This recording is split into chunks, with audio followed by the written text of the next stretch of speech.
Con un cuchillo cortó el asiento y lo sujetó firmemente con cinta a los pies de la mujer. Así evitarían dejar huellas en la arena, pero para despistar de verdad a los perseguidores, aún les faltaba un paso clave. Michael ayudó a la mujer a ocultarse tras unas rocas, luego sacó unos auriculares de su bolso y caminó en dirección contraria, dejándolos en una colina cercana, para simular que se les habían caído y hacer creer a los asesinos que se habían ido. Después buscó un rincón oculto y se escondió. Al poco tiempo llegaron 3 perseguidores y comenzaron a rastrear sus huellas. La buena noticia era que no encontraron a Michael. La mala era que una de las mujeres se acercaba justo donde estaba escondida la chica. Por suerte no la descubrió pronto. Encontraron los auriculares y siguieron en dirección opuesta cuando por fin se alejaron. Michael respiró aliviado para evitar que lo siguieran. María desinfló las ruedas de las motos y cortó las mangueras de combustible. Además se llevó todas sus botellas de agua. Aunque lograron ganar tiempo, aún tenían un gran problema: cruzar ese desierto a pie hasta Estados Unidos. Era prácticamente imposible, y más aún con María embarazada. Solo podían avanzar poco a poco y descansar. De pronto Michael oyó un ruido detrás. Instintivamente sacó el arma y disparó.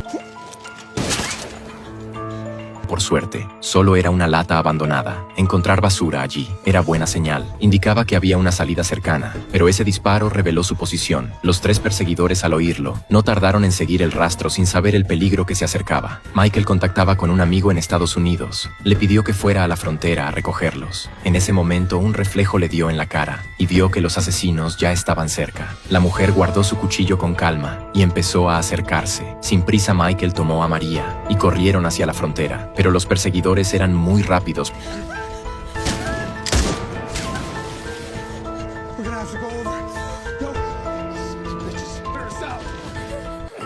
Por suerte, María llevaba el hijo del jefe y no se atrevían a disparar a matar. Michael seguía avanzando con ella, pero no podían correr mucho tiempo. Pronto se quedaron sin fuerzas y la situación empeoró cuando el agua casi se acabó. Entonces María descubrió algo entre la hierba. Eran 2 cuerpos ya descompuestos migrantes que intentaron cruzar el desierto y murieron por falta de agua. María tuvo que detenerse a descansar sin saber que los 3 ya estaban cerca. Acercándose lentamente a su posición, la mujer que iba delante notó algo extraño. Las 2 figuras no se movían y eso no parecía normal cuando se acercaron. Lo entendieron, habían sido engañados. Otra vez, Michael había vestido a los cadáveres con su ropa, y cuando descubrieron el truco, él ya había escapado con María hasta la frontera. Pero allí se alzaba una valla metálica de unos 2 metros como exagente de frontera. Michael ya lo tenía previsto. Sacó una motosierra que había preparado con antelación y empezó a cortar la malla. Sin dudar era la primera vez que Michael hacía algo ilegal, y además lo hacía por ayudar a una mujer desconocida. En ese momento, María se dio cuenta con pánico de que los sicarios ya estaban encima de ellos. Avanzaban mucho más rápido de lo que habían imaginado. Michael no tuvo más opción que acelerar el corte en poco tiempo. Abrió un hueco en la valla. Michael dejó pasar primero a María por ser más pequeña. Viendo que los perseguidores estaban cada vez más cerca, Michael tuvo un problema al intentar cruzar por su cuerpo corpulento. Se quedó atascado en la abertura. Por suerte al final consiguió pasar al otro lado. You wanna shoot me? Shoot! Go ahead! If you kill us, Border Patrol won't stop until they find you. See you soon. En ese momento, Michael no entendió lo que decía la asesina. Pensó que sus palabras los habían intimidado. Michael sabía muy bien que todavía no podían bajar la guardia si los encontraba la patrulla. María corría el riesgo de ser deportada a México. De pronto Michael oyó ruido a lo lejos. Enseguida llevó a María a esconderse tras una cobertura. Resultó que eran 2 agentes de patrulla que venían en sentido contrario. Sacaron un dispositivo térmico y comenzaron a rastrear la zona, pero no detectaron nada. Michael, que había sido agente fronterizo, sabía perfectamente cómo evitar ese tipo de búsqueda. Usando un parasol del coche logró engañar a los agentes. Solo cuando confirmó que se habían alejado, volvió con María a la carretera para esperar a su amigo. Al poco rato, vieron a lo lejos un coche que se acercaba a gran velocidad. María se alegró al verlo, pero Michael con cautela llamó primero a su amigo para confirmar. Standing in the middle of the road with the light on. You see me? No. You sure? Yeah, I'm sure. The GPS says another 10 minutes. Michael reaccionó al instante. En esa zona no podían circular coches sin motivo. Ese vehículo tenía que venir por ellos. Así que volvió a esconderse con María. Resultó que eran hombres del novio mafioso de María, Dante. Incluso habían infiltrado gente dentro de Estados Unidos. Michael estaba seguro de que no los matarían de inmediato. Por eso hizo que María sirviera de cebo, mientras él aprovechaba para abatir a uno de los sicarios. El otro, al ver la situación, intentó huir en coche, pero Michael lo alcanzó y lo derribó justo después de deshacerse de los cuerpos. Michael vio otro coche acercarse. A lo lejos volvió a llamar a su amigo para confirmar por suerte. Esta vez sí, era su amigo. Al ver a Michael en ese estado tan desaliñado y a la joven mexicana a su lado, su amigo pensó que Michael se había vuelto loco. Pero justo cuando estaban a punto de marcharse, el teléfono de Michael recibió un video inesperado. Al verlo quedó completamente paralizado en la grabación. Aparecía un hombre vestido de negro junto a la cama de su hija antes de que pudiera reaccionar. El teléfono comenzó a sonar. Do I have your attention? What the fuck is this? Return to the place you left your truck. Go now, but the next video we send you will have a much different ending.